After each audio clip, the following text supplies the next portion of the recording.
Shalom. Hari-hari hidup kita jalani dengan pimpinan dan penyertaan Tuhan. Kadang kita lemah, kadang kita kuat. Dalam seluruh pergumulan hidup kita harus hadapi, kita harus lewati. Nah, pada beberapa minggu yang telah kita lalui, kita berbicara tentang kesetiaan kita kepada Tuhan, bahwa kita harus tetap setia dalam apapun juga, sebab Tuhan itu setia bagi kita. Nah, kita sudah belajar dalam kitab Kisah Para Rasul, kesetiaan daripada gereja umat Tuhan pada gereja mula-mula, hamba-hamba Tuhan, dan mereka tetap setia dalam segala hal. Nah, ada satu tokoh yang menjadi pelajaran berharga bagi kita dalam perjanjian lama, yaitu Tuhan menyatakan kuasa kebesarannya, pertolongannya, banyak hal supaya dia harus tetap setia kepada Tuhan, yaitu Nabi Elia.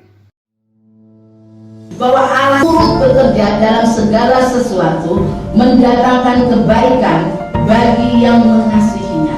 Angin besar dan kuat yang membelah gunung-gunung dan memecahkan bukit-bukit batu mendahului Tuhan, tapi tidak ada Tuhan dalam angin itu. Dan sesudah angin datanglah gempa, tetapi tidak ada Tuhan dalam gempa itu. Dan tidak cukup di situ. Dan sesudah gempa datanglah api, tetapi juga tidak ada Tuhan dalam api itu. Dan sesudah api itu datanglah bunyi angin sepoi-sepoi basah. Segera sesudah Elia mendengarnya, ia menyelubungi mukanya dengan jubahnya. O Lord our God, and that you have brought them back to yourself.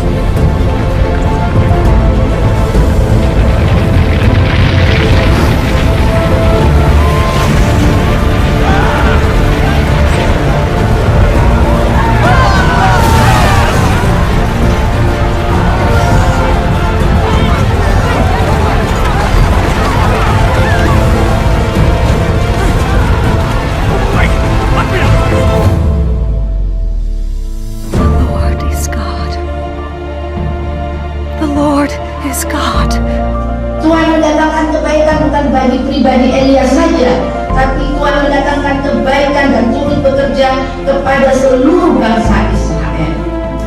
Padahal bangsa Israel saat itu sedang menunggu.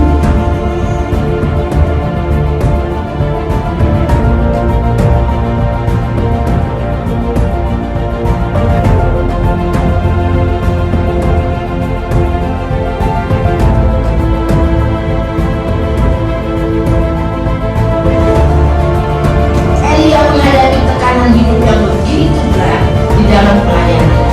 Dia membunuh 450 orang nabi Baal.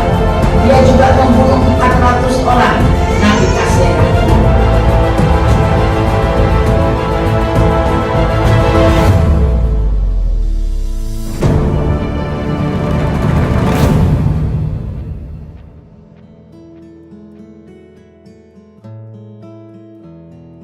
Nabi Elia, nabi yang sangat terkenal, karena dia disebut juga di dalam perjanjian baru.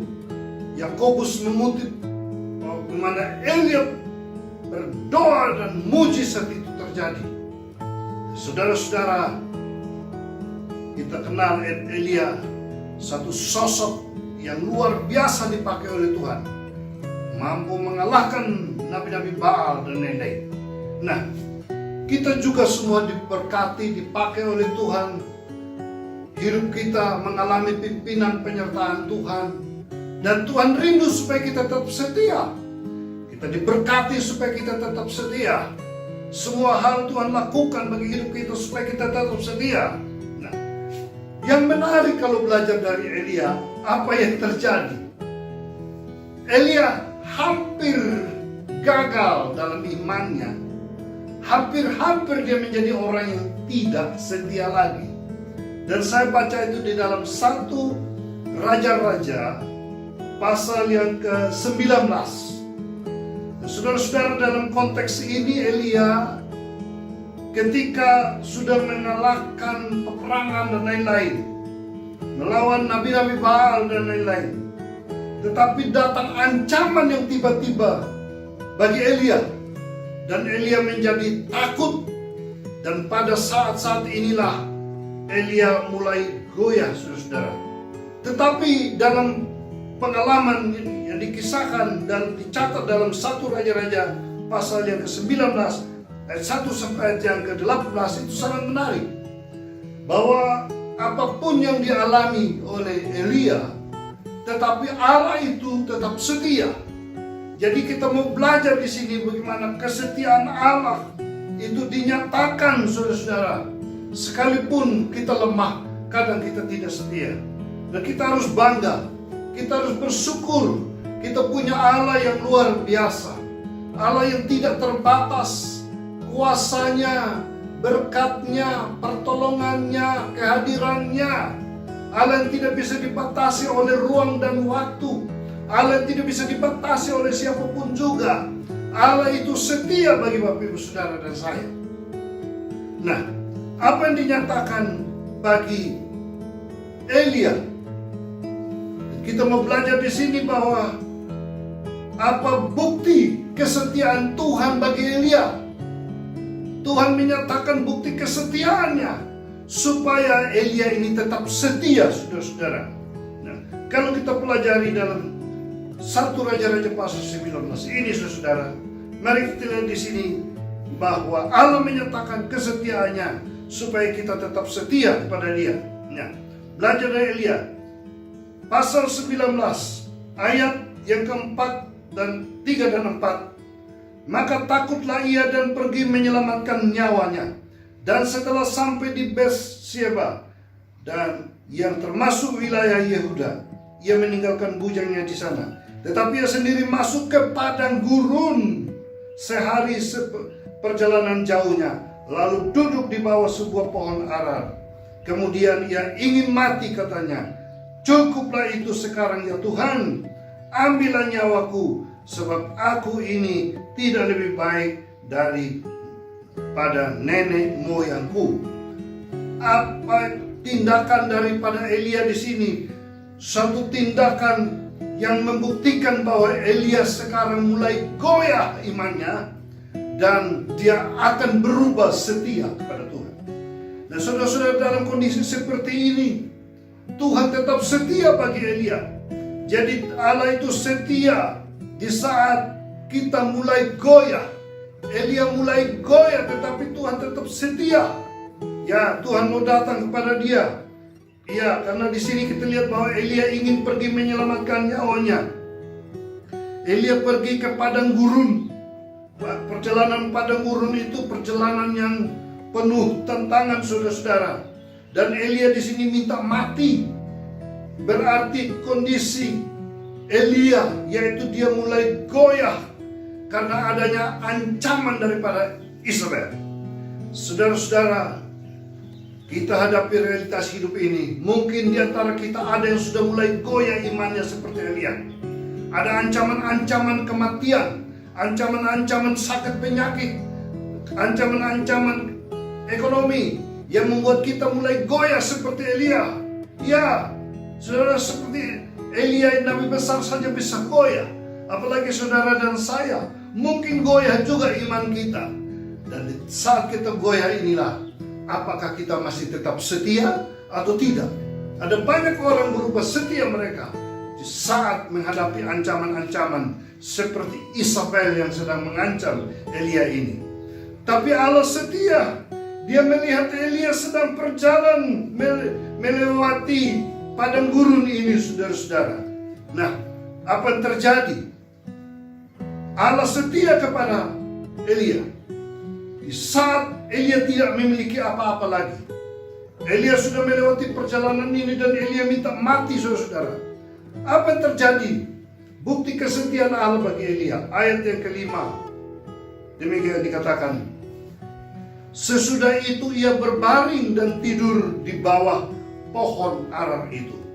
Tetapi tiba-tiba seorang malaikat menyentuh dia serta berkata kepadanya, bangunlah, makanlah. Saudara-saudara, lihatlah bahwa Elia sudah berada pada kondisi krisis yang luar biasa.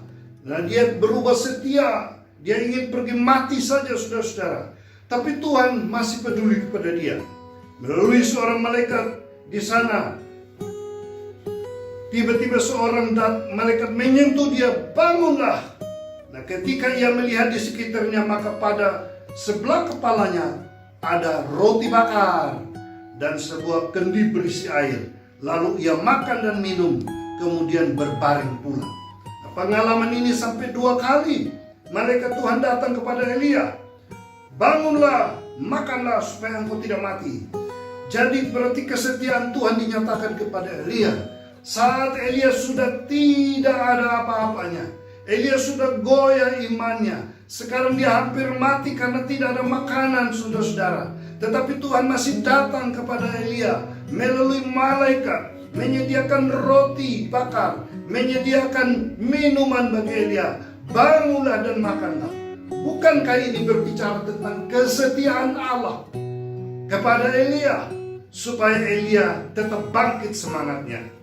Berapa banyak kita yang sudah mengalami kegagalan, seperti Elia, sudah putus asa, sudah mengambil jalan pintas, ingin mati, saudara-saudara, melewati perjalanan panjang, dan di sini Tuhan masih melihat Elia, dan Tuhan masih menyapa Elia.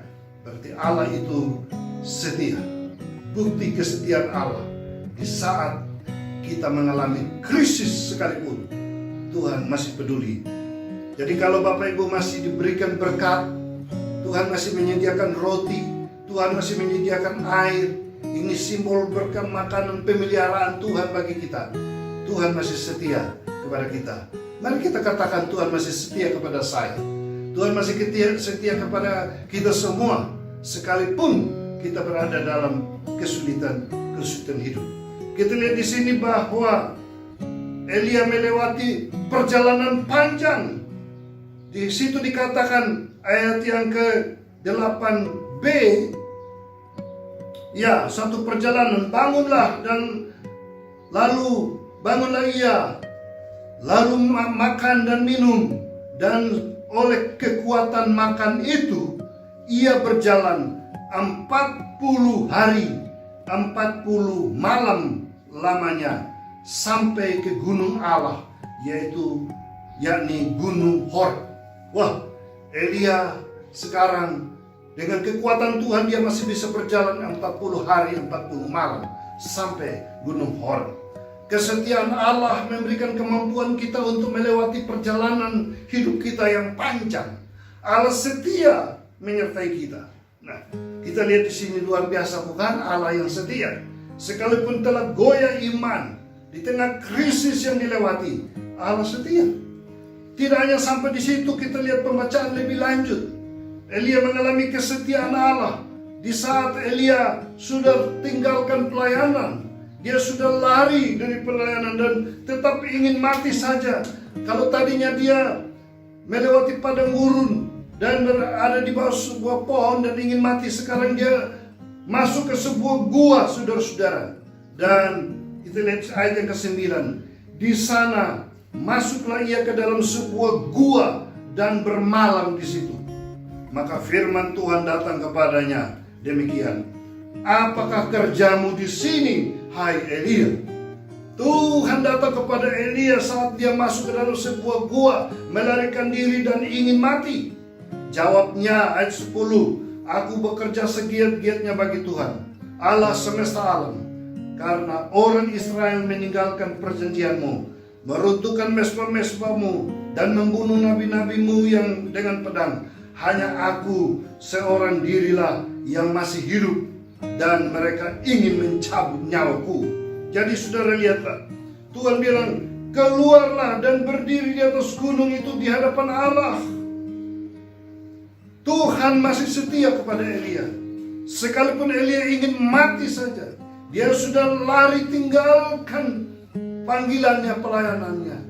Tetapi Tuhan mengatakan, Elia, keluarlah, kembalilah. Dan dalam kisah lebih lanjut, Tuhan ingin supaya Elia kembali lagi melewati perjalanan padang gurun itu, kembali lagi untuk memberkati Elisa menjadi raja pengganti engkau. Jadi saudara-saudara lihat, seorang hamba Tuhan sekali Elia pernah goyah, patah semangatnya, mengambil jalannya sendiri, putus asa, kecewa, ingin mati saja. Tetapi kita lihat di sini kesetiaan Allah yang luar biasa. Allah masih peduli, Allah memperhatikan, Allah menyediakan roti dan air. Allah ingin membangkitkan semangat daripada Elia supaya dia kembali setia melayani Tuhan. Mari, mungkin kita tidak seperti Elia, mengalami kekecewaan, putus asa, kebimbangan, tetapi intinya Tuhan ingin kita semua tetap setia kepada Dia. Bapak Ibu yang dikasihi oleh Tuhan, awal-awal saya menghadapi kenyataan hidup saya tidak bisa terima. Saya mengatakan kepada Tuhan, mengapa ini harus terjadi dalam hidup saya? Saya melayani Tuhan, semua sudah saya serahkan untuk Tuhan. Tapi kenapa Tuhan izinkan hal ini terjadi? Mungkin kalau saya sakit khusus untuk operasi selesai, tapi kalau kanker, mungkin saat dioperasi selesai. Tapi banyak kesaksian orang, 2 tahun lagi, 3 tahun lagi akan tumbuh. Nah ini yang kadang membuat saya takut. Tapi saya percaya banyak orang yang menguatkan saya. Banyak firman Tuhan yang saya baca menguatkan saya. Termasuk saat saya baca firman Tuhan ini, sangat menguatkan saya bahwa saya tidak sendiri. Tuhan ada bersama saya. Orang suami, orang tua, anak-anak sudah terus menghibur saya, memberi semangat. Tapi saat saya sendiri, saya mengatakan, Tuhan, aku kok sendiri menghadapi sakit ini. Setiap kita saat kita menghadapi tekanan hidup, saat kita menghadapi pergumulan berat, pasti ada saat di mana kita mengalami perjumpaan dengan Allah. Saya merasa ditolong Tuhan, saya merasa bahwa Tuhan menjawab saya. Bukan Tuhan tampak diri langsung kepada saya, tetapi lewat firman-firman, lewat artikel yang saya baca, saya mulai memahami, saya mengerti akan rencana-rencana Tuhan. Bahkan kita diingatkan bahwa kebaikan Tuhan justru hadir melalui hal-hal yang tampaknya sederhana. Itulah komitmen hidup kita. Ku mau setia, setia selamanya. Hadapi persoalan apapun juga, kita tetap setia. Kedahsyatan yang dialami oleh Elia supaya dia kembali. Peristiwa kita lihat di sana. Sampai diulangi 2 kali dalam firman ini. Angin keras yang bisa membelah gunung. Angin besar dan kuat yang membelah gunung-gunung dan memecahkan bukit-bukit batu mendahului Tuhan, tapi tidak ada Tuhan dalam angin itu. Ada gempa yang hebat. Datanglah gempa, tetapi tidak ada Tuhan dalam gempa itu. Dan tidak cukup di situ. Dan sesudah gempa datang, ada api yang luar biasa. Tetapi Tuhan tidak ada di dalam fenomena-fenomena itu. datanglah api, tetapi juga tidak ada Tuhan dalam api itu. Dan sesudah api itu, datanglah bunyi angin sepoi-sepoi basah. Segera sesudah Elia mendengarnya, ia menyelubungi mukanya dengan jubahnya. Elia sadar, ya Allahku dahsyat. Dan Elia kembali untuk setia kepada Tuhan. Maukah saudara juga kembali setia kepada Tuhan? Lakukan kehendaknya dalam hidup ini. Apapun yang terjadi dalam hidup kita, ancaman demi ancaman, kesulitan demi kesulitan, tantangan demi tantangan, air mata demi air mata, bahaya maut menanti sekalipun, janji Tuhan menyertai kita saudara-saudara. Dan Dia turut bekerja di dalam segala sesuatu mendatangkan kebaikan bagi kita yang mengasihi Dia. Ya, tetaplah setia sebab Dia setia. Amin.